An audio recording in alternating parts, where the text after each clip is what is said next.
సర్వతీర్థమయీ మాత సర్వదేవమయ పిత తస్మాత్ సర్వప్రయత్నేన పూజయేత్ తాహి నిత్యతః.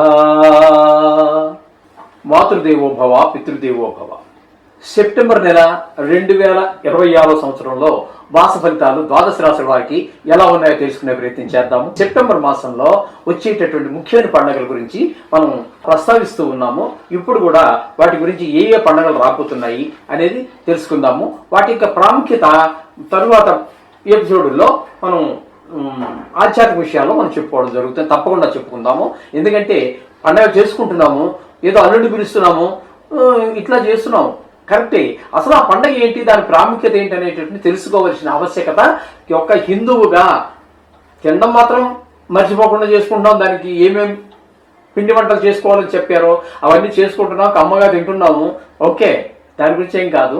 అయితే ఆ పండగ ఎందుకు చేసుకుంటున్నాం అనేది తెలియకుండా పండగలు అనేవి పిండి వంటలు చేసుకుని తినటానికి కాదు, ఆ పండగ యొక్క ప్రాముఖ్యత తెలుసుకోవడం కోసం మనం ఖచ్చితంగా వీడియో చేసుకుందాం. రైట్. ఇప్పుడు మీకు 3వ తారీఖు సెప్టెంబర్ శ్రీకృష్ణాష్టమి, అంటే శ్రీకృష్ణుడు పుట్టినటువంటి పర్వదినం. అలాగే 9వ తారీఖు మాస శివరాత్రి, అంటే ఈశ్వరుడికి అభిషేకం మనం ప్రతి నెలలోనూ చేసేటటువంటిది. ఓకే, ఒక రకంగా చెప్పాలి అంటే మహాశివరాత్రితో సమానమైనటువంటిది, దగ్గరగా సమానమైనటువంటిది. అటువంటి మాస శివరాత్రి ప్రతి నెలలో వస్తుంది. అది 9వ తారీఖు. ఇకపోతే సంవత్సరానికి ఒకసారి వచ్చి అఖిల మొత్తం భారతదేశం అంతా మాత్రమే కాకుండా అనేక దేశాలలో కూడా, హిందువులు ఉన్నటువంటి దేశాల్లో చేసుకుంటున్నటువంటి మహా పవిత్రమైన పండగ వినాయక చవితి. అది 14వ తారీఖు సెప్టెంబర్. అలాగే దాని మరుసటి రోజే ఋషి పంచమి. ఈ ఋషి పంచమి అనేటటువంటిది మనం అందరూ దాన్ని అసలు ఇంచుమించుగా ఎవరు జరుపుకోవట్లేదు. కానీ దానికి ఉన్నటువంటి ఇంపార్టెన్స్, దానికి ఉన్నటువంటి ప్రాముఖ్యత గురించి కూడా మనం నెక్స్ట్ ఎపిసోడ్లో చేసుకుందాం. అది ఆధ్యాత్మిక విషయాల్లో చేసుకుందాం. అలాగే 27వ తారీఖు నుంచి మహాలయ పక్షాలు. ఇది కూడా సంవత్సరంలో ఒక్క 15 రోజులు మాత్రం వస్తుంది. అంటే చనిపోయినటువంటి మన వంశంలో మన రక్త సంబంధికులు అనాది కాలం నుంచి వస్తున్నటువంటి మన దేవతలు ఎవరైతే ఉన్నారో వారి అందరికీ కూడా ఒక శాశ్వత పుణ్యలోకాలు ఉండాలి అనేటటువంటి ఉద్దేశంతో మనం వాళ్ళకి ఈ మహాలయ పక్షం అనేటటువంటిది జరుపుతూ ఉంటాము. నిజానికి నేనే ఉన్నానండి. నేను మా తల్లి గారికి మా తండ్రి గారికి నా భార్యకి మాత్రమే నేను పెట్టడానికి అర్హుణ్ణి అవుతాను. మిగతా మా అన్నలు చేసుకోవడానికి, మా మేనమామలు, మా మేనత్తలు, అలాగే మా అమ్మ తరఫు వాళ్ళు, వీళ్ళెవ్వరికీ చేయడానికి నాకు అర్హత లేదు. కానీ వాళ్ళ పిల్లలు చేసుకుంటారు. కానీ ఇటువంటి మహాలయ పక్షాల్లోనూ పుష్కరాలలోనూ కొన్ని పవిత్ర క్షేత్రాల్లోనూ వీళ్ళందరికీ పెట్టేటటువంటి సాంప్రదాయం మన హిందూ సాంప్రదాయంలో చెప్పబడింది.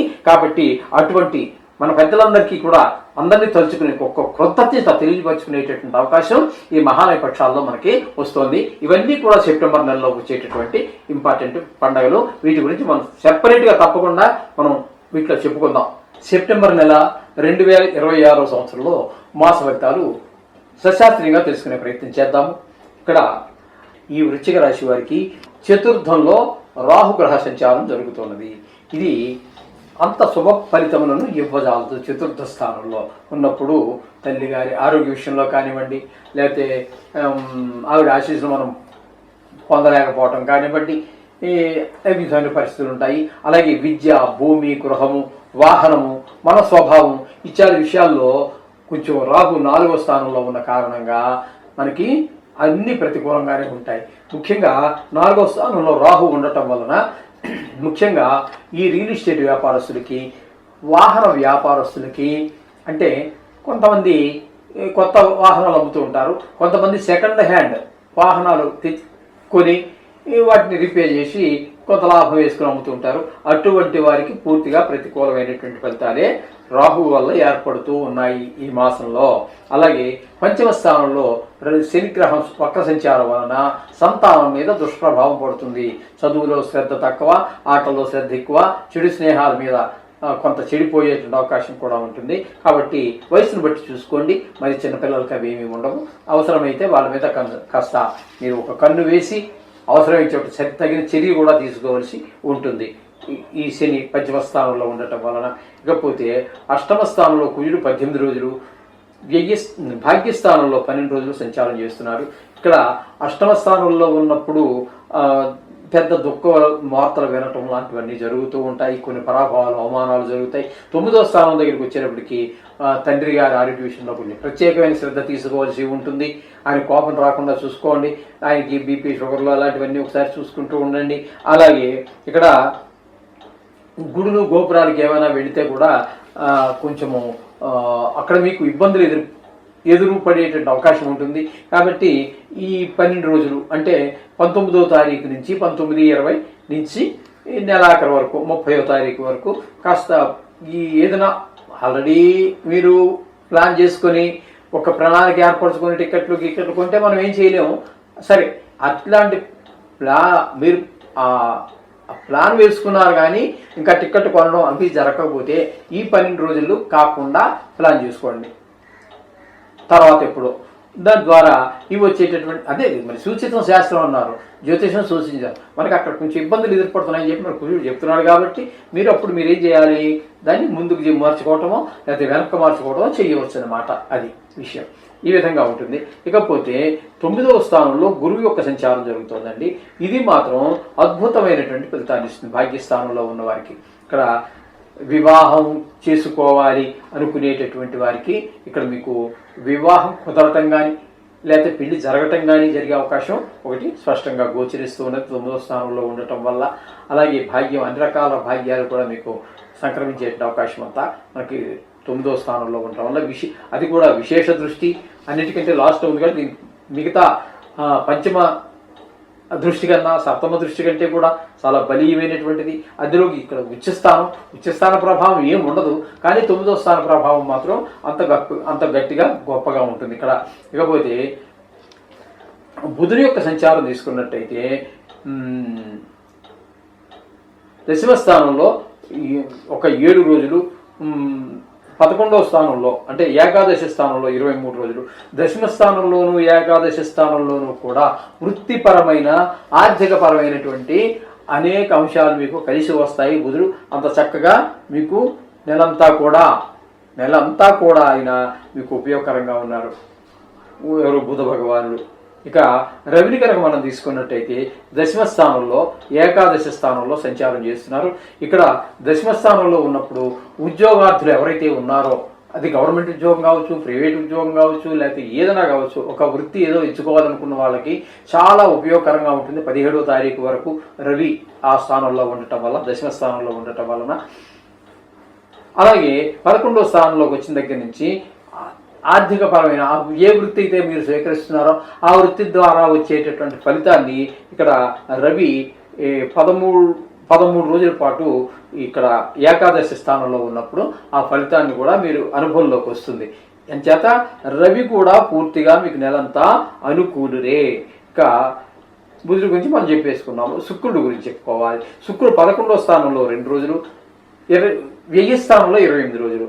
వ్యయ స్థానంలో కూడా శుభ ఫలితాలు ఇచ్చేటటువంటి ఏకైక శుభగ్రహం ఏదైనా ఉందంటే అది శుక్రుడే. కాబట్టి ఇక్కడ మీకు ఈ వృశ్చిక రాశి వారికి శుక్రుడు కూడా పూర్తిగా నెలంతా మీకు శుభప్రదమైనటువంటి ఫలితాలు ఇస్తూ ఉన్నారు.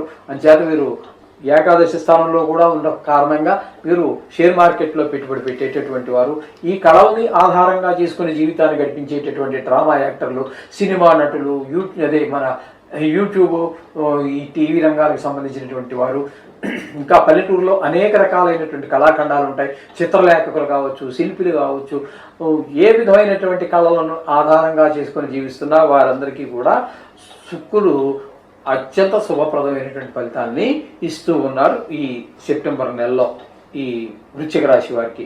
కాబట్టి ఈ విధమైన ఫలితాలన్నీ వీళ్ళకి చాలా స్పష్టంగా గోచరిస్తూ ఉన్నాయి. మొత్తంగా చెప్పుకోవాలి అన్నట్టయితే ఈ వృశ్చిక రాశి వారికి గురువు నెలంతా శుభప్రదం అండి. బుధుడు నెలంతా, రవి నెలంతా, సూర్యుడు ఆరోగ్యం కూడా చాలా బాగుంటుంది, శుక్రుడు నెలంతా, 4 గ్రహాలు ఇందులో పాక్షికంగా ఉపయోగపడుతుంది అనేటటువంటిది ఏదీ లేదు ఇక్కడ. కాబట్టి అన్ని 4 గ్రహాలు కూడా పూర్తిగా నెలంతా మీకు శుభప్రదమైన ఫలితాలు ఉన్నాయి. చాలా బాగుందని చెప్పుకోవచ్చు, అందులో సందేహం లేదు. అంచేత మీరు ఏదైనా కొత్తగా ప్రాజెక్ట్ మొదలుపెట్టినా లేదా ఇదివరకు చేస్తున్న దాన్ని మరింత డెవలప్ చేయాలని చెప్పేసి పెట్టుబడి పెట్టాలన్నా వెనకాడవలసినటువంటి పని లేదు. అది ఖచ్చితంగా విజయాన్ని సాధిస్తుంది. అదే మనకి ఎందుకంటే కొన్ని వద్దనుకున్నప్పటికీ ఇంగ్లీష్ పదాలు పడిపోతున్నాయి. ప్రపంచం అలా మారిపోయింది. ఇక్కడికి వచ్చి నేను నిజానికి తెలుగు పండిటం, తెలుగు అంటే చాలా ఇష్టం, తెలుగు పదాలే పడేవి. కానీ ప్రపంచంలో నడవటం లేదు, తప్పట్లేదు బయట. అంచేత అప్పుడప్పుడు పడిపోతున్నాయి. క్లిక్ అవడం అంటారు దాన్ని. మనం ఇందులో విజయం సాధిస్తామని మనం అంటున్నాం. అది ఓకే. అంచేత మీరు కొన్ని గ్రహాలు సహజం. ఇప్పుడు మనం చెప్పుకున్నవి 8 గ్రహాలు. 8 గ్రహాల్లో అన్ని శుభగ్రహాలు, 4 గ్రహాలు పూర్తి నెలంతా ఉన్నాయి కాబట్టి పార్చుకునే మాట లేదు కాబట్టి చాలా బాగుందని చెప్పుకోవచ్చు. కొన్ని గ్రహాలు ఖచ్చితంగా సాక్షాత్తు భగవంతుడే మానవుడుగా పుట్టితే, ఒక రాముడు తీసుకోండి, కృష్ణుడు తీసుకోండి, కష్టాలు పడకుండా ఎవరూ లేరు. కాబట్టి కొన్ని గ్రహాలు ప్రతికూలంగా ఉంటాయి, ఉండి తీరతాయి, ఉంటాయి అంతే. అంచేత వాటికి మనం జపాలు అవి చేసుకోవటం ద్వారా, వాటిని ప్రార్థించడం ద్వారా వాటి యొక్క తీవ్రత పూర్తిగా తీసేస్తామా లేదా అనేది దానికి వేరే సబ్జెక్టు. దృఢ కర్మలు, అదృఢ కర్మలు అని ఉంటుంటాయి. వాటిని బట్టి తర్వాత మాట్లాడచ్చు. ఇక్కడ ఏంటంటే మనం ఎంత దృఢంగా ఉన్నప్పటికీ కొంత శాంతింప చేయగలము జపాల ద్వారా, హోమాల ద్వారా, వాటిని ప్రార్థించడం ద్వారా. అంచేత మీరు ఖచ్చితంగా నవగ్రహ జపాన్ని, అదే శ్లోకాలు కానివ్వండి, ఏదో ఒకటి మీకు వచ్చింది మనం ఇందులో చాలాసార్లు చెప్పడం జరిగింది, దాన్ని మాత్రం విడిచిపెట్టవద్దు. వీలుంటే ఇంకా ఎక్కువ ఇబ్బందుల్లో ఉన్నవాళ్ళు నవగ్రహాల చుట్టూ తిరగటం, 4 నవధాన్యాలు తీసుకొని రోజు నవగ్రహాల పాదాల దగ్గర వేసుకుంటూ వెళ్ళిపోతే కూడా సరిపోతుంది. ఇందులో ఇంకా అదృష్టం ఏంటంటే శనికి సంబంధించినటువంటి ఏమైనా ఇబ్బందులు ఉన్నట్టయితే శని ఏకాదశులు, శని త్రయోదశులు అవన్నీ ఉన్నాయి కదా, అటువంటి చేసుకోండి. శుభం, మీకు అన్ని శుభాలు జరుగుతాయి. శుభం పోయా.